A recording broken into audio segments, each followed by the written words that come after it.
Hey, welcome back to Funniest People You've Never Heard of. I'm Peter. This is Todd. Holy cow, we have such a great guest today. Saul Trujillo, comedy, aficionado, fan. We get into a little comedy beef. More beef. The show is Where's the Beef? It's our podcast. Juicy beef. Also, we're not so sure Saul isn't a serial killer. On stage, he's definitely a killer. Great guy in the LA comedy scene. Worked every room, done every job. Used to be a door guy at the Comedy Store. And you can tell that in the best way possible. He doesn't give a shit. He doesn't give a fuck. He's not here to make you feel comfortable, make you feel good. He owns himself here just as much as he does on stage. Well, one thing that I own at my home is a bottle of tequila especial. This has become my favorite tequila. Check it out at tequilaespecial.com. And today's negative sponsor is me not taking my wife on a sushi date. She's going to be pissed. I'm going to suffer at home, but I do it for you guys. So enjoy this episode. And hey, don't forget to follow us on Instagram, Funniest People Pod, and check us out on YouTube and all over social media. Okay, let's get to the show.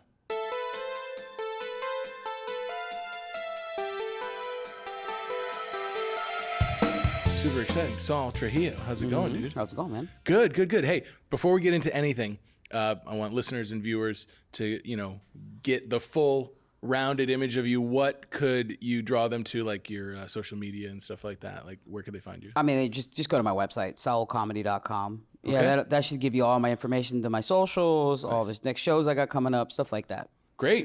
Perfect. You keep it updated? Yeah, I try. Some comics don't, but I'm really trying. Yeah. Well, hey, you're somebody that I'm excited to introduce more people to.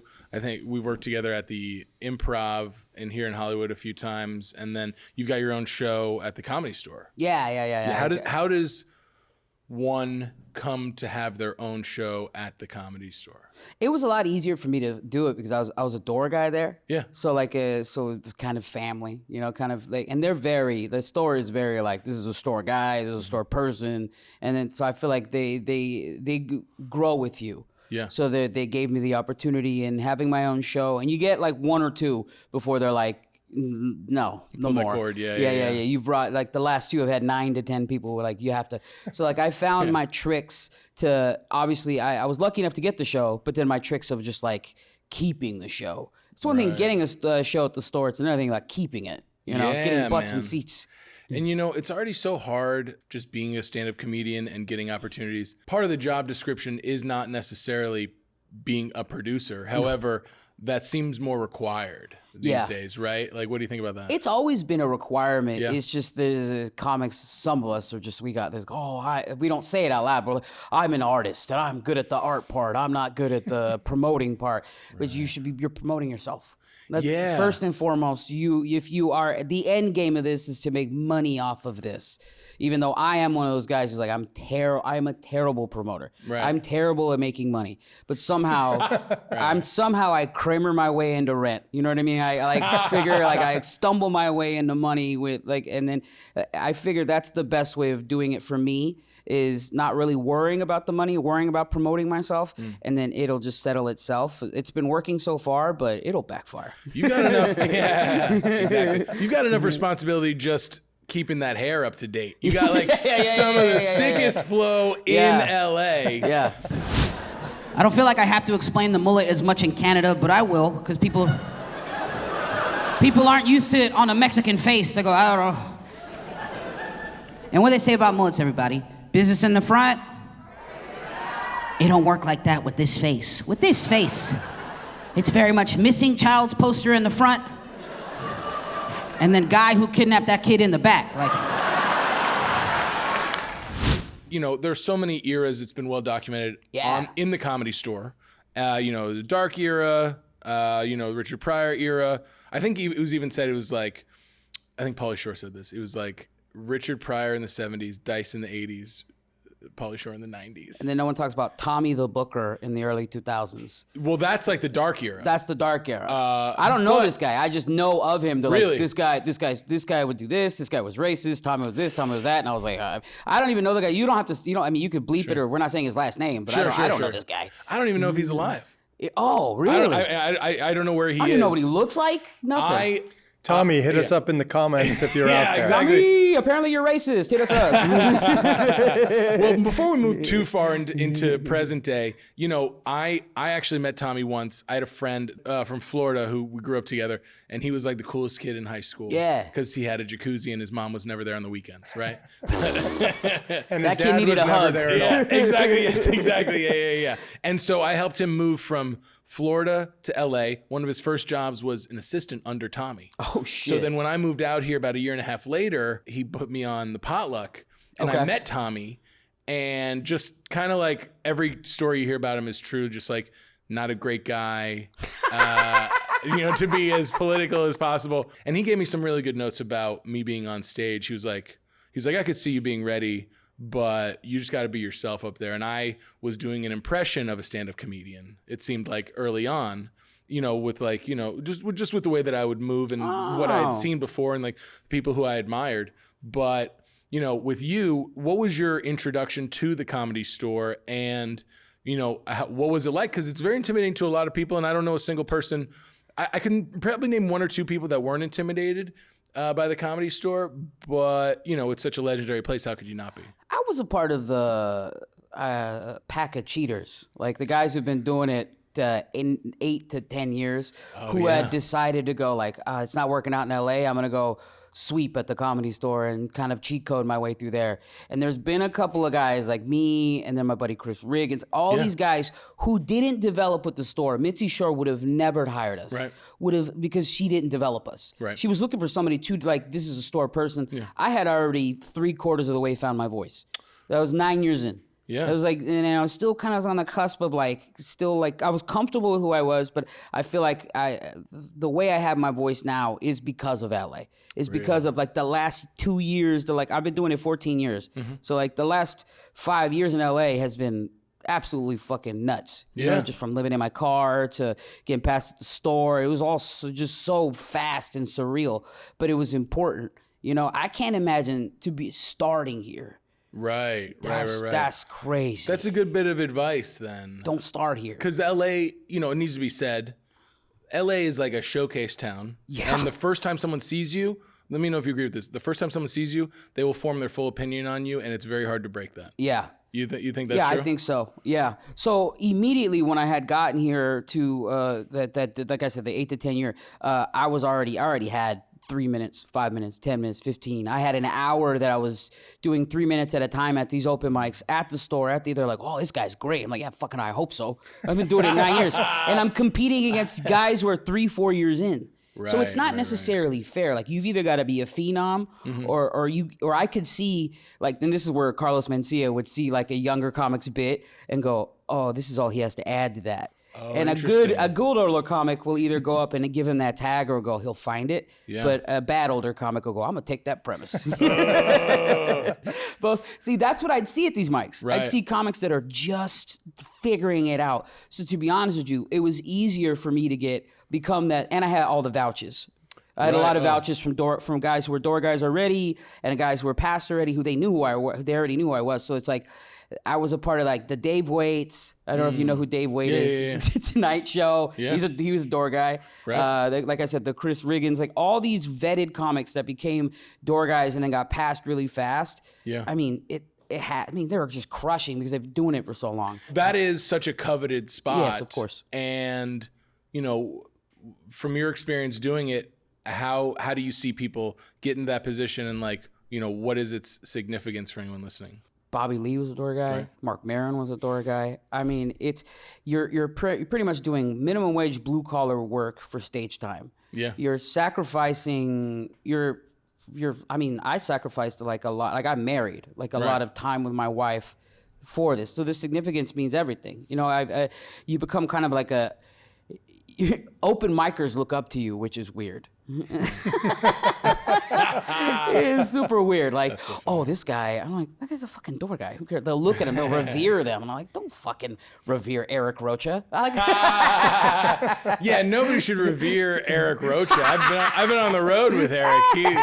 Nobody should look up to him in any way. You should look up to him. He's very funny. But it means the world, man. It means it's the position to have as an up-and-coming comedian in Los Angeles. Yeah. It's so hard to get now. Yeah. There's so many comedians that are in my DMs or asking me, hey, how do I get a job there? And I'll go, and I used to go like, I ruined it for people like you, the 8 to 10 year guys. Like, really? They used to be young comics who be like, how do you, like, you got to have a Fallon. Yeah.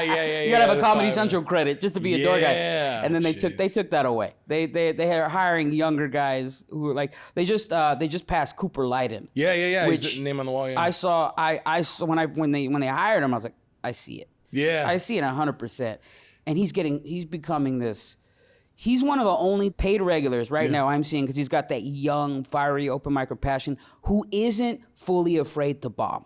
I was just gonna say that about him. Swings for the fences. People say that too loosely, like, I'm not afraid to bomb. How does that work for you? Do you treat audiences in that same way? It's like, hey, tonight it's gonna be a little tough. It's gonna be a knife fight out there. I'm a coward.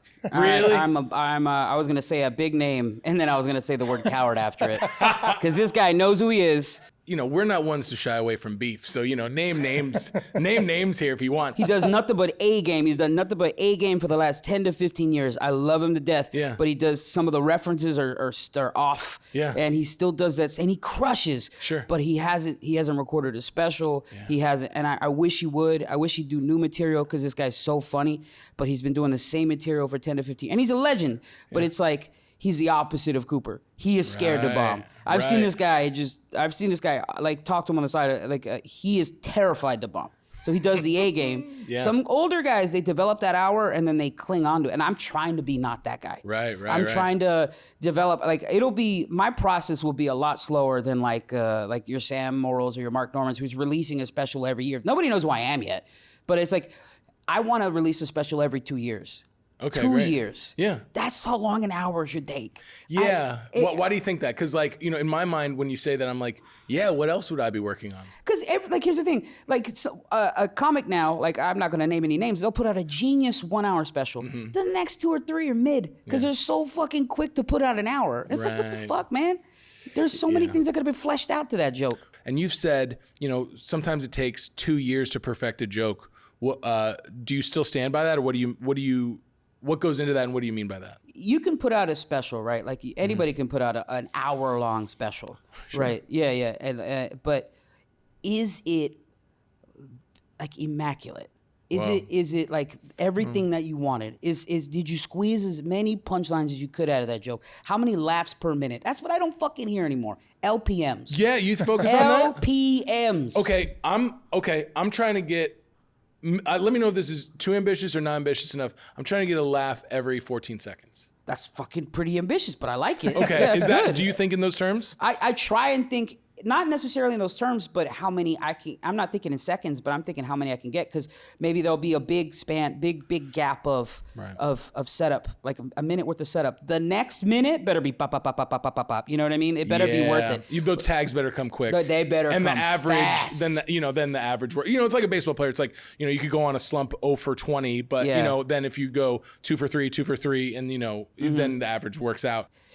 In a 3-minute set when I first got here, that's all a comic that really paying attention to my set, they'll go LPMs. And then that'll make me feel good. Yeah. That'll make me feel, because then they'll get what I'm talking about. Some comics will go good set, the vague good set, but it's been 2 or 3 comics that I respect. They'll go, dude, LPMs. I'll go, fuck yeah, because they get what I'm talking about. They get it. That's that's not industry standard, but that's nerd comic shit. Yeah, exactly. Nerd comic shit. I told that to my wife, and I was like, I want to start running, babe. I want to start running. Every little fat kid's dream is like, you want to run, you want to start. And I told that to my wife. I got vulnerable, and instead of immediately going, yeah, you could do it, she'd go, yeah, you could do it, but don't run too much, because if you run too much, runners get this thing called runner's diarrhea, and you don't want that. Why would you say that right now? And what would make you think that I'm gonna run that much? something like a light jog every now and then. Because I'm not, what she told me deterred me a little bit. Runner's diarrhea sounds crazy. I'm not gonna lie to you, I'm having trouble with this walking around diarrhea. You know what I mean? Like this, barely getting 5,000 steps diarrhea is quite troublesome. You're telling me there's an on-the-go version, but real fast? No, thank you, I'll walk forever. That's interesting because, you know, you had just recorded a special yourself. Yeah. And like, it'll be the only thing I do good ever. From 2 and 3 will be dog shit. It'll be coming out every 3 months. what, you know, were you know, satisfied with what Happy you saw? with it, yeah. Yeah, great. Well, as far as what we're gonna do with it, Yeah. I have no idea. It's Yeah. out of my hands. Then that's what gives me anxiety about it. Is Right. that I have less say in where it goes, and don't. I'll take whoever, Tubi, Freevee, whatever. Dude, fucking fast, you know what I mean? you know, free ad-supported television. That's the future. Tubi, owned by Fox. Fox, you know, come and hang out, Hit dude. us up, Come dude. and Get us yeah. our special on Tubi. What was your preparation into something that you put a lot of weight on for yourself? I don't think there is any like preparation for anything. You just sort of show up and do your job, because if you aren't prepared just do it, then you aren't prepared in general. Okay. What am I gonna do, like shadow box in the back? Like, you know what I mean? Like I'm gonna wake up, have a good breakfast? No, it's just show up. Show up. You have to show up and do it, regardless of what. Like we've had a bad day that day. Like there have been like a Comedy Central special. The Comedy Central shooting. I didn't have a good day that day. I Did not have a good day. No, I was in a mental funk. Yeah, I've been auditioning for like big things where it's like I've had a terrible, like I've just stressed or depressed, and I'm just like, this sucks. But you got to perform regardless of how you feel. Yeah. You know? Yeah. On that day, what was your goal with You all that stuff? dude, you can't help it. That last 2 minutes before you go on stage, Yeah. you can't help but, oh shit, I'm about to go on stage. Then your mindset will change into like, I gotta work. I have anxiety. Now Yeah. I start to have that on stage anxiety, and whatever was happening at home or business, or whatever depression I had, that has to get squashed. It'll get squashed, and then immediately in business mode. And you're, the way that you're describing it, it's kind of like, well, you're prepared because, you know, you prepared every single day. I've been doing this 14 years. And you're clocking in. Yeah, it's Yeah. like, but it's like the way I think about it, the way you're describing it, and you know, kind of how I think, it's like weightlifting. Like, Yeah. if you've never lifted 300 pounds, you're not gonna lift 300 pounds today. Yeah. You know? So, you know, what you practice is who you are. And I shouldn't equate, I keep saying, I'm 14 years. I know a couple 10-year open micers. I shouldn't equate time to how good you are. Like, there's a couple guys from my scene, a couple guys in the LA scene, like these guys have been doing it for like too long. Right. And they won't leave the open mic part. They don't get out of that open mic part, which is sad. Yeah, but it is what it is. Well, And I know if time doesn't measure what you're talking about, then what does? I think it's how you approach the craft that you're doing, stage time, and you just have to have an idea of how to do stand-up. Yeah. Like Taylor Tomlinson got it right away. She was like 4 or 5 years in when she became a superstar. You know what I mean? And then, like I said, some guys are 12 years in, still don't know how to write they know how to write the setup, but the punchline just nothing. Well, then what's your you know, preparation? No, just go out and do it. Okay. Like it's the Cooper. You have to go out there and bomb. And I like, as far as like the store at late at night, I leave if you get 8 minutes, I leave a pocket of 3 minutes to bomb in the middle. It's a bomb sandwich. Always make room for yourself. Material bomb like the middle is just, if it does well, it does well, and then end strong. And be yourself. If you are that crowd work guy, I am that crowd. Like the first 5 years of doing stand up was mostly crowd work. Like what everyone's doing on Reels now, I did the opposite. And then I took a headliner to pull me aside and go, you got to write material. Yeah. And then I started writing material from year 5 on. I'm a weird guy. I'm a minimalist. Y'all know what that is? A couple people. If you don't know what it means, it's just hipster for poor. That's all. Means I don't care about stuff, possessions. Like, I like experiences. Like, this is fun. Been alive in the bell. I'm good experience. Y'all a good experience. A weirder example would be the shoes on my feet. Some of you will be able to see them. There's some dirty Pumas. They were $45 when they were new. My wife bought them for me. She had to. Because if you leave me to my own devices, I am such a minimalist, I will buy $9 shoes from Walmart. Those don't even come in a box. They come come in like a bin, loose, like almonds or beans, you know? Not together. I find the left one, I gotta excavate for the right one. I'll commit a crime in $9 shoes tonight. I live on Hollywood Boulevard. I'll commit a crime, put the shoes into a bag, throw that bag into a fire. Those are burner shoes, okay? If you didn't understand that joke, you're a good person. God bless you. But those are the Cricket Wireless of shoes, dog. Those are prepaid shoes. I'll kick those into the ocean. Fuck those shoes. Better example, you think if I were to become rich, I'm gonna buy shit like a Lamborghini or a Range Rover? Fuck no. Watch, give me money. I'm gonna buy 16 Honda Civics and just crash them as I go. Oh, shit. Oh, fuck, that's Sunset Boulevard's issue. I gotta go. Hey, number 7 is down. You gotta bring out number 8. Helicopter, Honda Civic. Look how rich I am, huh? Depending on the crowd, I will go from crowd work to stand-up, like my material. And what I like to do is weave my crowd work into my material. A question that is mechanically placed there to go into my material. Yeah, that's masterful right there. And that's only after doing 5 years of just crowd work and then, you know, the last few years doing material. I am okay with that. I feel like there's your reels joke and your real jokes. Yeah. You know what I mean? The jokes that you post for reels and then your real jokes on your hour. Yeah. So then, you know, you're talking about how much the door guy job is such a blue collar minimum wage job. Yeah. Like the way that you're approaching comedy is very blue collar, clock in. Do you have any moments where you kind of like romanticize, you know, the art form? Yeah, all the time. Yeah.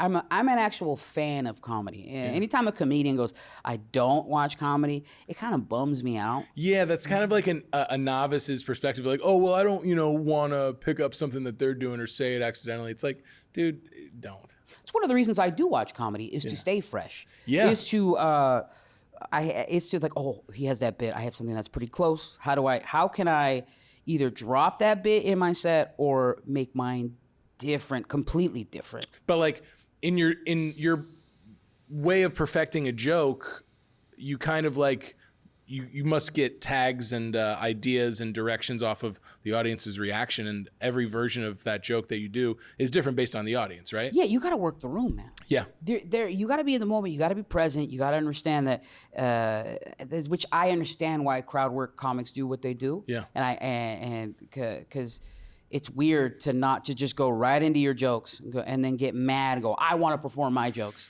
It's like, right. Sure, I get that part. I understand that part. But what if a glass falls? Yeah. What if somebody shouts something out? Yeah. There's all these what if factors that if you aren't prepared to change something up or respond right away, then that's on you as a professional. Right. I was in New York 2 months ago, and I was doing shows at New York Comedy Club, and one of the shows I did, everyone in front of me did crowd work. Everyone did crowd work, but all those comics were not in the room to see the previous crowd work. So we had to re-meet all the teachers from Australia. We had to meet the rich LA people that were in town. We had to meet the Long Island couple. We had to meet the one Puerto Rican gay guy. All like 4 acts in a row. And the audience hates that. Yes, they talk to us. Go on. Like, yeah, exactly. And I was in the back of the room, and I was like, yeah, I know where you're from. You know, you guys are a good audience, blah, blah, blah. If you know, my game plan is I'm going to do minor. It's still crazy to not see the how they feel. Right. To go out, that's wild.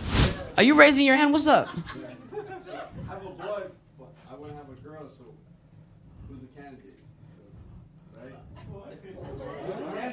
I want to have a girl, so. Did you interrupt my comedy show for that horse? Did you know that I'm recording back there? Are you a fan? Are you a fan? Are you really a fan? Yes. Unfollow me right now. How dare you? How dare you? Are you his friend? Check him. What are you doing? I would have took a picture with you after. I'd have put your Arizona hat on my head. We would have played goofy friends. What are you doing, man? I thought we were friends. Oh. No, don't unfollow me. You can. We'll talk after. Is it true you went to culinary school? I did. And so, is that something you like to focus on or no? You know, I don't necessarily focus on anything as far as as entertainment goes or my career or anything like that. But it is an outlet to relax. I'm a fat guy. I like to eat, but it's also like I have bone broth in my freezer. I have a homemade marinara that I made yesterday. I've got bones that I've been collecting to make more bone broth. I've got a giant. That's how you explain the bones in your freezer? Yeah. Chicken bones. I've been killing Sure, not a femur or nothing. Though it would probably make a good broth. Human bone broth would be wild. I bet you'd be gelatinous. It'd be nice. Dude, I cannot wait for your Netflix special, The Culinary Killer. Stand-up comedy, and you're killing people for bone broth. Well, dude, you were also named in Variety. Yeah. It was something like top 10 comics to watch or something like that. And how did that come about? I didn't know that was a thing. Yeah. I didn't know it was a goal. Wow. I just being myself. You're just busy. You were just busy doing. You were just busy doing the work that you were supposed to do. Kept your head down, clocked in. You were being funny, and you left the opportunity to being discovered to the people that need to be doing their job to discover you. Yeah, and that's all you can do. That's insane. You're right, but that's so inspiring that you're just like, hey man, I'm just going to keep my head down, going to clock in, going to do my blue collar shit, do my work. And then, then I became so good that, somebody took notice of it. For an audience, the audience doesn't give a fuck about the variety thing. Yeah. Who does is like NBC, ABC, Fox. Those are the ones that are paying attention to the variety article. So what it's got me is more industry auditions, like voiceover stuff, acting stuff, because that's what that does is just a fun fact about what the variety is. It's just, it's putting all the networks, all like Netflix, Hulu, them on alert. These are the potential, like Saturday Night Live. These are the next guys to talk to. Yeah, they're making a short list, and then then like you're saying, like your Yes. SNL, your voiceover, your whatever, plucks from there. The only thing you can do is be as good as you possibly can be. Yeah. And the ceiling for each person is just their ability to work. Yeah. And their ability to get better. And we've mentioned a few comedians during this show. I want to know if there's a comedian you think we should feature on this show, or someone we should talk to. In the context of funniest people the audience may have never heard of. Oh man, I think I said him earlier. Didn't I say Coop? Cooper, yeah. Cooper Okay, Lyden would be fantastic. What would you say about Cooper Lyden or to Cooper Lyden? Maybe we'll show him like a clip or something. I mean, he's either going to be the next guy or a serial killer. So like, dude, you and him should team up. That's how you got human bone broth, and he's got that look. And he's just gonna give me more the bones that I need. He's gonna go acquire the bones that I need for this human bone broth. Yeah, Exhibit C, Your Honor. I had no idea. I was not involved. He's just got all this rage. He's got all this rage, and he's got these thick eyebrows with these ideas that are just so fucking funny. And he's no fear. He's got zero fear in his heart. And he's seemingly like 19 years old. I don't know, 22 years old. I don't know how old he is. He doesn't give a fuck. That's the beauty. And I am attracted to people who don't give a fuck. You know? If he's done with the conversation, he'll go, well, and he'll walk away. Or he'll yell at you. And I love it so much. Like doing stand-up, you should care about doing stand-up. You should care about doing, because that's the fun part. The accolades. It's like I had that. They gave me a variety statue, like a whole thing, and that's collecting dust in a corner somewhere. It's next to a box of shit that I just moved, because I don't care about that. I care about being in the magazine, obviously, whatever. That's fine, but I more care about the thing that got me the magazine. I don't care about the accolades. That's what Kobe said. Somebody asked him about what he does with the championship rings.